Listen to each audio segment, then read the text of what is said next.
NID, national institute of design. അവിടെ നമുക്ക് studio test എന്ന് പറഞ്ഞിട്ടൊരു ടെസ്റ്റ് ഫേസ് ചെയ്യേണ്ടി വരും. ആ സ്റ്റുഡിയോ ടെസ്റ്റ് ഓൺലൈനായിട്ട് നടക്കുന്ന പരിപാടിയല്ല, നമ്മൾ ഓഫ്ലൈനായിട്ട് അവിടെ ചെന്ന് അവർ പറയുന്ന ചില കാര്യങ്ങൾ നമ്മൾ ചെയ്യേണ്ടി വരും. ഇതിൽ ചോദിക്കാൻ സാധ്യതയുള്ള ചോദ്യങ്ങൾ ഒരു എക്സാമ്പിൾ പറഞ്ഞുതരാണ്. എന്തെങ്കിലും കുറച്ച് സാധനങ്ങൾ തന്നിട്ട് അവർ നമ്മളോട് പറയും, നമ്മുടെ ഒരു വർക്ക് സ്പേസ് ഓർഗനൈസ് ചെയ്യാൻ പറ്റുന്ന തരത്തിലുള്ളൊരു പ്രൊഡക്റ്റ് ഇതുകൊണ്ടുണ്ടാക്കി കാണിക്കുക വിത്തിൻ ദ ഗിവൺ ടൈം. അവർ തരുന്ന സാധനങ്ങൾ ചിലപ്പം കുറച്ച് വയറോ അല്ലെങ്കിൽ കുറച്ച് എന്തെങ്കിലും ആണിയോ എന്തുമാവാം, എന്ത് സാധനങ്ങളോ അവർ തന്നു, പക്ഷെ അതുകൊണ്ട് ഇങ്ങനെ ഒരു പ്രൊഡക്റ്റ് ഉണ്ടാക്കുക. May be another question will be, നമുക്കൊരു ഡേ ടു ഡേ യൂസ് ചെയ്യാൻ പറ്റുന്ന സസ്റ്റൈനബിൾ ആയിട്ടുള്ള ഒരു പാക്കേജിങ് സൊല്യൂഷൻ നിങ്ങൾക്ക് ക്രിയേറ്റ് ചെയ്യാവോ?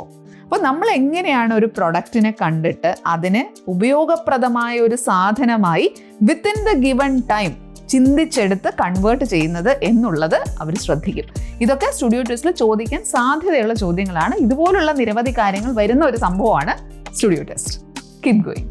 Happy learning.